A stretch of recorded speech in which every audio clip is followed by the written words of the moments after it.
Hola y bienvenidos a un nuevo capítulo de Majestic 12, que será el tercero de 7, en la cual la cosa se pone muy interesante, pero no quiero adelantar acontecimientos. Pasemos a narrar el capítulo.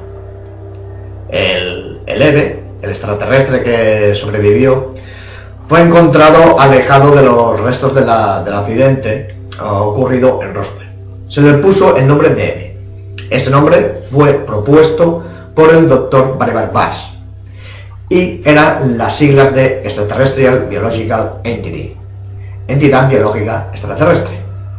Eve mostraba una propensión a la mentira, y si se le preguntaba sobre algo que no quería contestar, simplemente guardaba silencio. No obstante, durante su segundo año de cautividad empezó a colaborar y las informaciones que facilitó fueron sorprendentes. La compilación de sus revelaciones forma la base de lo que más tarde se llamó el Libro Amarillo. Bill English y yo mismo, durante nuestra actividad en el grupo Grudge 13, hemos podido ver fotografías de Eve, al igual que otras personas también lo hicieron más adelante.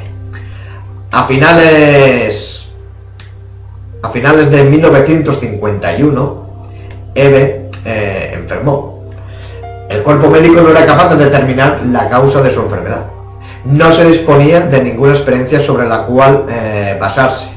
Las funciones corporales de Eve se basaban sobre la clorofila y transformaba el alimento en energía de manera similar a las plantas. Las deposiciones asimismo se asimilaban a las de las plantas.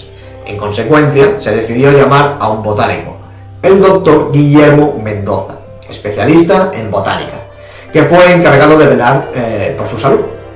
El doctor Mendoza se esforzó en salvar la vida de Eve, si bien este falleció a mediados del año 1952.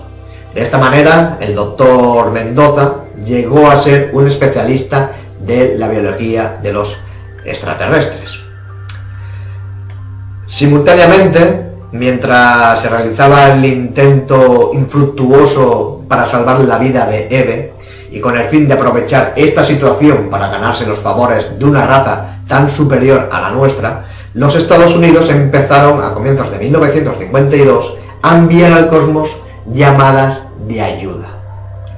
Las llamadas no fueron contestadas, si bien el proyecto se mantuvo como señal de buena voluntad.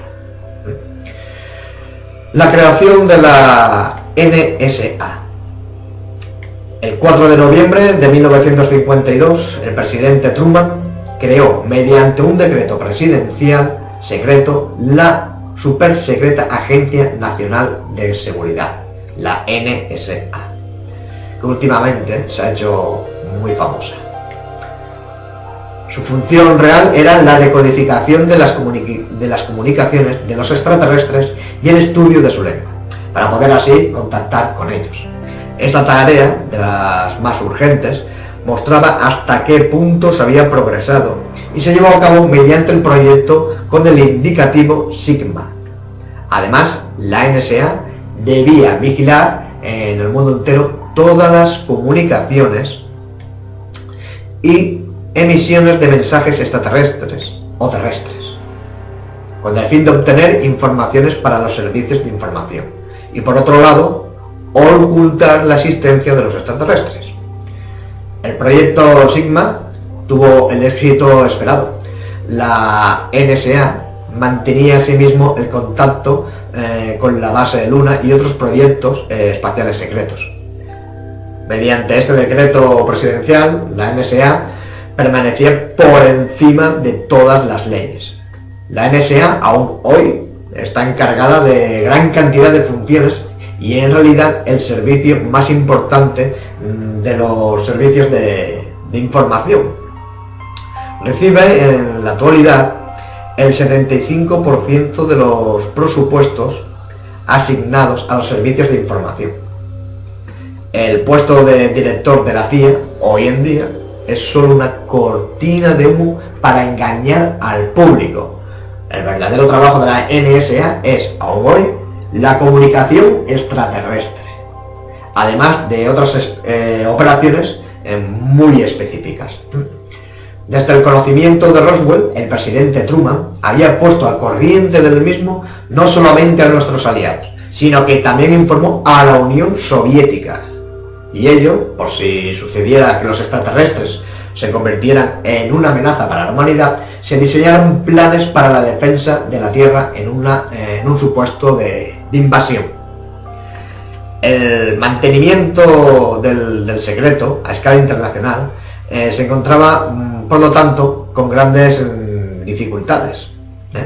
Se reconoció que era necesario crear a un nivel internacional un grupo extraordinario de vigilancia y de coordinación de los esfuerzos para mantener el secreto y para proteger al gobierno de las indiscreciones de la prensa, resultando la creación de una sociedad secreta llamada los Bilderberger, nombre del lugar de su fundación, el Hotel Bilderberger. El cuartel general de esta sociedad está situado en Ginebra, Suiza. Los Bilderberger se fueron poco a poco constituyendo en un gobierno mundial secreto, que aún hoy dirige y controla todo. Los miembros de Bilderberger se reúnen por lo menos una vez al año, en lugares cada vez más diferentes, ¿no? En 1988 fue en Tel, cerca de Innsbruck, Austria, encuentro en el cual participó el canciller de la República Alemana, Kohl.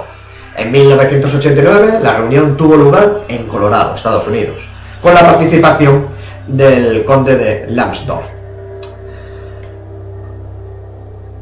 Las Naciones Unidas eran en ese momento una farsa, al igual que hoy. Un nuevo presidente, en 1953, entró en la Casa Blanca. Era un hombre acostumbrado a una organización muy estructurada y con una cadena de mando muy compartimentada. Su método de trabajo consistía en delegar la autoridad y imponerse sobre un comité. Él únicamente decidía los asuntos importantes cuando sus consejeros no se ponían de acuerdo.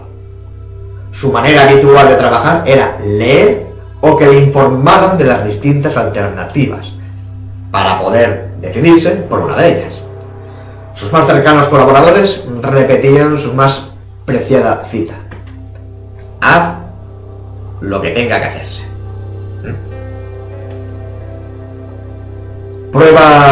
Pasaba gran parte de su tiempo jugando al golf, lo que no era normal para un hombre cuya carrera había ascendido hasta el puesto de 5 estrellas del generalato y jefe de las fuerzas aliadas durante la guerra. Este hombre era el general David Eisenhower. En 1953, su primer año de mandato, al menos otros 10 discos voladores se estrellaron y fueron ocultados, resultando 26 muertos y 4 supervivientes. 4 de estos 10 siniestros tuvieron lugar en Arizona, 2 en Texas, 1 en Nuevo México, 1 en Luisiana, 1 en Montana y 1 en África del Sur. Hubo además centenares de observaciones de ovnis. Eisenhower sabía que debía dedicarse al problema de los extraterrestres y resolverlo. Sabía asimismo que no podía, mientras se dedicaba a ello, poner al corriente al Congreso. A principios de 1953, el nuevo presidente se dirigió a un amigo y colega del Consejo de Relaciones Exteriores, Nelson Rockefeller, y solicitó su ayuda en este asunto. Eisenhower y Rockefeller comenzaron a planificar una organización secreta cuya finalidad era la vigilancia de las actividades de los extraterrestres, cuyo proyecto fue realizado en apenas un año. De esta forma nació la idea del Majestic 12. Había sido el tío de Nelson, Winthrop Aldrich, quien había empujado a Eisenhower a tomar la presidencia. El clan Rockefeller en su totalidad, y junto a el imperio Rockefeller, lo había sostenido a fondo. No obstante, al haber solicitado a Rockefeller ayuda para resolver el problema de los extraterrestres, fue el mayor error para el devenir de los Estados Unidos y quizá para toda la humanidad que cometió Eisenhower. En las semanas siguientes a su elección, Eisenhower nombró a Nelson Rockefeller como presidente de un comité de asesores del presidente para los asuntos de la organización del gobierno. Rockefeller se hacía responsable de la planificación para la reorganización del gobierno. Varios programas fueron encomendados a un solo ministerio, que reunía las competencias de salud, cultura y asuntos sociales. El Congreso ratificó este nuevo puesto en el gabinete en abril de 1953, por lo que Nelson fue nombrado subsecretario de Estado, bajo las órdenes de Obeta Cold-Hawking. Dirigiéndose hacia la Tierra, en 1953, asimismo, los astrónomos descubrieron en el espacio objetos que se acercaban a la Tierra. Se creyó en un principio que se trataba de asteroides. Otras observaciones probaron que se trataba de naves espaciales. El proyecto Signa captó las emisiones de radio de los extraterrestres. Cuando los objetos volantes alcanzaron la Tierra, se situaron en órbita sobre el Ecuador. Era una cantidad de naves enormes, cuyas intenciones se desconocían. Se realizaron contactos por radio, gracias a la utilización de un lenguaje binario de ordenador, que permitieron al proyecto Sigma, así como a otro nuevo proyecto denominado Plato, organizar un aterrizaje que permitió un contacto directo con estos seres de otro planeta. Se confió el proyecto Plato el establecimiento de relaciones diplomáticas con los extranjeros del espacio. En el mismo periodo, otra raza extraterrestre, humanoides también, había contactado con el gobierno de los Estados Unidos. Estos últimos nos pusieron en aviso en contra de la raza extraterrestre que rodeaba con sus naves el Ecuador y propuso ayudarnos en nuestro desarrollo espiritual. Como condición preliminar, estos extraterrestres nos pidieron que desmanteláramos y destruyéramos nuestras armas nucleares. Se negaron a un intercambio de tecnología, argumentando nuestra falta de madurez espiritual y nuestra incapacidad de manejar las tecnologías que ya disponíamos. ¿Les suena de algo del comunicado de Astarsena? Sigamos leyendo. Dijeron que solo utilizaríamos las nuevas tecnologías para destruirnos los unos a los otros. Explicaron que estábamos en el camino de la autodestrucción, que debíamos parar de matarnos los unos a los otros, de contaminar la tierra, de esquilmar sus recursos naturales y que debíamos aprender a vivir en armonía. Estas condiciones fueron consideradas como extrema desconfianza, particularmente la exigencia principal del desarme nuclear.